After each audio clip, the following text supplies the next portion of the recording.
Hello friends, आपका स्वागत है हमारे यूट्यूब चैनल सीधा ऑनलाइन क्लासेस 0.2 पर। तो दोस्तों, आज की इस वीडियो में हम सीखेंगे माध्यिका ज्ञात करना सीखेंगे। और माध्यिका दो तरह से ज्ञात करेंगे, एक सब्जेक्टिव विधि से, एक ऑब्जेक्टिव विधि से। हम अगर ऑब्जेक्टिव में आ जाएगा तो कैसे बनाएंगे और सब्जेक्टिव में आ जाएगा तो कैसे बनाएंगे। देखो, पहले सब्जेक्टिव के लिए बनाते हैं।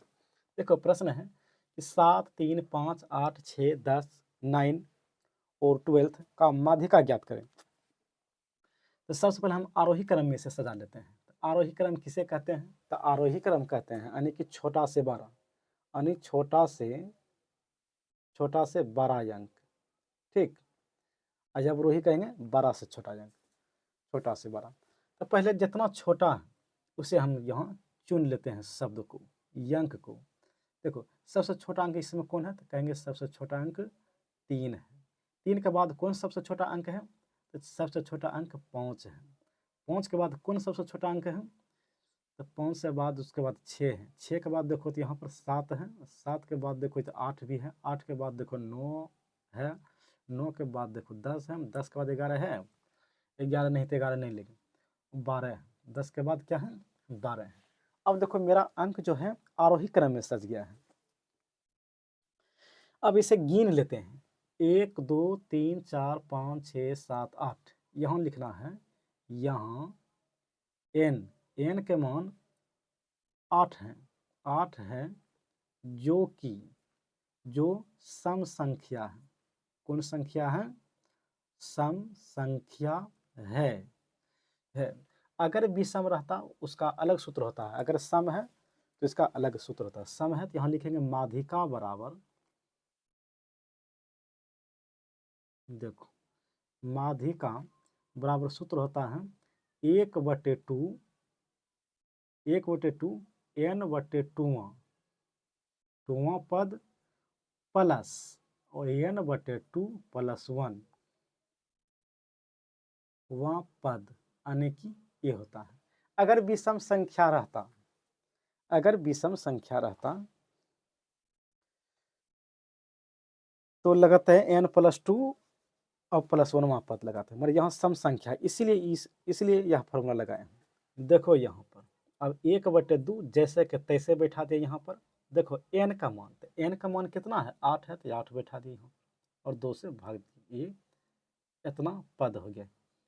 उसके बाद देखो, उसके बाद है कि n का मान 8 है तो 8 बैठाएंगे और 2 अब +1 है, यहाँ पद यहाँ पर बैठाएंगे। बस बैठ गया।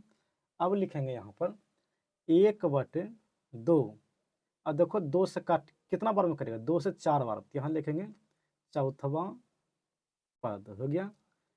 काट लेना ही, देखो 2 से यानी कि 4 बार में हो गया। इधर से देखो 2 चौक 4, 4 1 5 हो गया। यहाँ तो लिखेंगे 4 1 पाँचवा पद हो गया। यहाँ पर पाँचवा पद हो गया। देखो 2 चौक 8 है, 4 1 5 पाँचवा पद हो गया। बस अब बैठा देंगे इसे। देखो यानी कि चौथा पद कितना गिनेंगे यहाँ से? 1 2 3 4, तो चौथा पद यहाँ पर 7 है, 7 है। और पाँचवा पद भी गिनेंगे 1 2 3 4 5, पाँचवा पद 8 है। यहाँ वाला नहीं गिनेंगे क्योंकि वो सब मिला जुला अंक है। जो आरोही क्रम में है उसी अंक को गिनेंगे। यहाँ पर हो गया, यहाँ पर 1/2 और गुना, देखो 8 7 यहाँ पर 15 हो गया, 15 हो गया। अब भाग दे देंगे यहाँ पर, यानी कि हो गया, यहाँ पर लिख देते हैं 15/2। यही इसका आंसर हो गया। नहीं तो भाग दे देंगे, यानी कि 7 दशमलव भागे देते हैं। यहाँ पर हो जाएगा 7.5। 200 भाग देंगे तो 7.5 भी इसका आंसर हो जाएगा।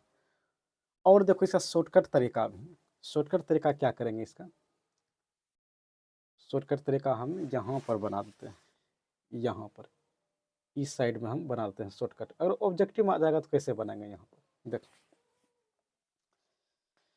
यहाँ पर पहले अंक को लिख लेंगे। यहाँ पर देखो, यहाँ पर 3 5 6 7 8 9 10 10 10 देखो 11 और 12 ऐसे लिख लिया। और इसमें छाँट देंगे एक बगल से। देखो 3 यहाँ से ले लेते हैं अंक और 3 इधर से छाँट देते हैं। देखो यहाँ पर 1 2 3, यहाँ 10 तक छाँट दिए यहाँ पर। बचा कितना 3 अंक, एक अंक और ले लेते हैं, तो एक अंक 1 2 3 हुआ ना यहाँ पे, यहाँ पर 3 कितना अंक, एक अंक छोड़ दिए क्या, 1 1 2 3 4 5 6 7 8 9, हाँ 9 कैसे हो गया यहाँ पर, 8 1 2 3 4 5 6 7 8, यहाँ पर कौन सा अंक बीसी हो गया यहाँ पर, 11 देखो बीसी हम ले लिए थे ना, 11 नहीं होगा। अब देखो 1 2 3 यहाँ तक अंक छांट लिए 3 तक, तो बचा कितना अंक इधर, इधर 2 अंक बचा, 3 देखो ये 2 अंक बचा, यानी 7 और 8, यहाँ पे लिखेंगे 7 और 8, अब बचा जितना अंक बचेगा उतना से भाग दे देंगे, तो 8 7 15/2, यानी कि 15/2 को भाग देंगे तो 7.5 हो जाएगा। बस इसका यही आंसर है इसका। ठीक है, तो दोस्तों वीडियो अच्छा लगा है तो लाइक कीजिए और सब्सक्राइब कीजिए और दोस्तों के पास शेयर भी कीजिए। अगर कोई भी सवाल अगर नहीं बनता है तो आप जो है कमेंट में कीजिए, हम आपके सवाल को सॉल्व करूँगा।